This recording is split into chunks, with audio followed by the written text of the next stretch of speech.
তো অনেক কিছুই তোমাদের সাথে শেয়ার করতে চাই, কিন্তু করি না, কারণ অনেকেই দেখে হাসি ঠাট্টামি করে, যার জন্য আমি সব ভিডিও দিতে পারি না। আজকে 1 সপ্তাহ পার হয়ে গেছে আমি আমার বাবার বাড়িতে এসেছি। তো 4 বছর পার হয়ে গেছে, আমার বিয়ে হয়েছে। কত আসি আবার চলে যাই, এতটা খারাপ লাগে না, কিন্তু জানি না দিন দিন যত এই সবার মা বাবার আর আমারও যত বুদ্ধি হচ্ছে, যত বয়স হচ্ছে, ততই যেন মায়াটা আমার বেড়ে যাচ্ছে। সত্যি খুব খারাপ লাগে। বর কদিন ধরে ফোন করছে চলে আসো চলে আসো, কিন্তু আমার কেন জানি না আমার যেতে ইচ্ছে করছে না। তো খারাপ লাগে, আমার যেতে ইচ্ছে করছে না। কদিন ধরে এসেছি, মা একটা কাজ করতে দেয় না আমাকে, সব কাজ নিজেই করে, একটা কাজ করতে দেয় না, বলে তুই তো ওই বাড়িতে সব কত কাজই করিস, যেটুকু করা সেটুকু তো করতেই হয়, এখানে একটু একটু পর পর গিয়ে বলবে কি করিস, এসে খা, খেয়ে নে খেয়ে নে। মাকে ছাড়া আমার এবার যেতে ইচ্ছে করছে না। আমার মা একা, আমার ভাই বিয়ে করেছে অনেক ছোটোবেলায়, তো আমার ভাই বউয়েরও বাচ্চা হলো আজকে 17-18 দিন হলো, তো কোনো কাজ করতে পারে না এখন। মা সব একা হাতে সামলায় সব কিছু, আর মার শরীরটাও বেশি ভালো না। বোন কলেজে যায়, আর আমার সাথে আমার বেবিটা আছে, আমার ছোটো মামা আছে, আমি কিছু করতে পারি না, মা আমাকে করতেও দেয়, সব কাজ এক হাতে সামলায়,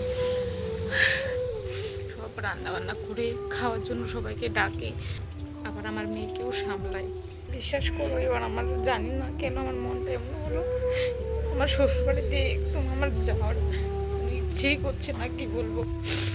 বিশেষ করে এই ভিডিওটা আমি আমার আশেপাশে কারোর জন্য দেই নেই, আমার যারা দূরের বন্ধু আছো আশা করি তোমরা একটু বুঝবে, আর আশা করি নারীর মর্ম বুঝে। বাবার বাড়িতে এসে থাকলে তারপর গেলে যে কতটা কষ্ট হয় সেটা একমাত্র নারীরাই বোঝে, ঠিক আছে। আমার মাম্মাম ঘুমিয়েছে, এখন আমার ভেবেও খারাপ লাগছে যে আবার যাবো, কতদিন পরে আসবো। আমার বরের বাড়ি বেশি দূর নয়, সামনেই, তবুও মানে বাবার বাড়িতে থাকার মজাটাই আলাদা।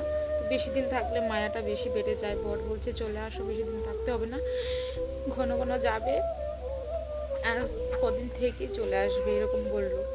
জানি পৃথিবীতে অনেক লোক আছে, কিছু লোকের ভগবান একটু মায়া একটু কম দিয়েছে, কিছু কিছু লোকের একটু বেশি দিয়েছে, জানি না আমার দিন দিন কেন এরকম হচ্ছে, আসলে আমার যেতে ইচ্ছে করে না। মার জন্য খুব খারাপ লাগে, মনটা খুব খারাপ লাগে। আগে যখন মেয়ে ছিলাম মার সাথে কোনো কাজে আমি হেল্প করি নেই, মা কোনো কাজে আমি হেল্প করিনি, মা নিজে হাতে করেছি। এখন যখন বিয়ের পর আমি একা কাজ করি, তখন আমি ভাবি যে এই কাজটাতে যদি কেউ এসে একটু হেল্প করতো তাহলে কতটা সহায় হতাম, মানে আমার কাজটা খুব তাড়াতাড়ি হয়ে যেত। আর যখন মার কথা মনে পড়ে যে আগে মাকে একটা কাজ করে দেই নেই, তখন তো মারও এরকম লাগতো যে একটা যদি কিছু করে দিতাম, সবজিটা কেটে দিতাম, তবু তো মার হাতের কাজটা একটু এগিয়ে দিতে পারতাম, তাই না? কখনোই দেই নেই। এগুলো কথা মনে পড়লে বিশ্বাস করো বুকটা ফেটে যায়, বুক ফেটে যায়। আমি এইসব ভিডিও কখনোই পোস্ট করি নেই, বন্ধু কেউ খারাপ কমেন্ট করো না, বিশেষ করে আমার মার জন্যই আমি কাঁদছি। মার জন্য এত খারাপ লাগছে, কি বলবো। আমার বোন আছে, ঘর থেকে হয়তো আপনাকে ভিডিও করতে দিচ্ছে, ও হাসবে, ও তো এখনো বোঝে না, ও তো এখনো বাবার বাড়িতে আছে, কি বুঝবে বলো। যখন 15 মিনিটে চলে যাবে তখন বুঝবে যে বাবার বাড়ি থাকাটা কত সহজ আর শ্বশুর বাড়ি থাকা কত কঠিন।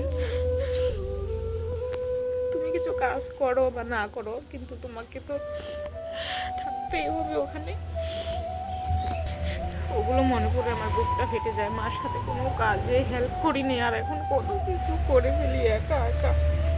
শুধু বরের বাড়ির সামনে হলে কি হবে, যখন ইচ্ছে তখন কি আসা যায়? যায় না। লোকে তো বলবে সামনেই তো বিয়ে হয়েছে, অনেকেই বলে সামনেই বিয়ে হয়েছে। তো কদিন পর পর আসবি, কিন্তু বিশ্বাস করো 1 সপ্তাহ থেকে গেলে, 1 মাস থেকে গেলে, 15 দিন থেকে গেলে, তারপর 1 সপ্তাহ, 2-3 মাস, 4-5 মাস হয়ে যাওয়ার পরও কিন্তু মুখ দিয়ে বলা যায় না যে আমি বাবার বাড়ি যাব। একটু টান হয়ে যায় বলাটা, ঠিক আছে, খুব সহজে বলা যায় না যে আমি বাবার বাড়ি যাব। তো বন্ধুরা, আমি আর ভিডিও করতে পারছি না, খুব খারাপ লাগছে। মা এখন বাড়িতে নেই, তো মা যদি দেখে, মা তো প্রথমে আমার কান্না থেকে হাসবে যে কী হয়েছে, তারপর মারও তো কষ্ট লাগবে, তাই না? মা, একটা মেয়ে বিয়ে হয়ে যাওয়ার পর যে শ্বশুরবাড়ি কত কষ্ট করে থাকে, কোনো কষ্ট না হলেও সেটা কষ্ট, ঠিক আছে। তো আমার মারও যখন বিয়ে হয়েছে, আমার মাও কিন্তু জানে সেটা। তো মার সামনে একদমই কান্না করা যাবে না। আমি জানি না এত খারাপ কেন লাগছে এবার, আমি কখনোই ভাবিনি যে এরকম লাগবে আমার। তো বন্ধুরা, আমি এখন আর কথা বলতে পারবো না, আমার বুকের ভিতরটা জ্বলে পড়ে যাচ্ছে মার জন্য। সত্যি জানি না কেন এবার আমার যেতে ইচ্ছে করছে। টাটা বন্ধুরা।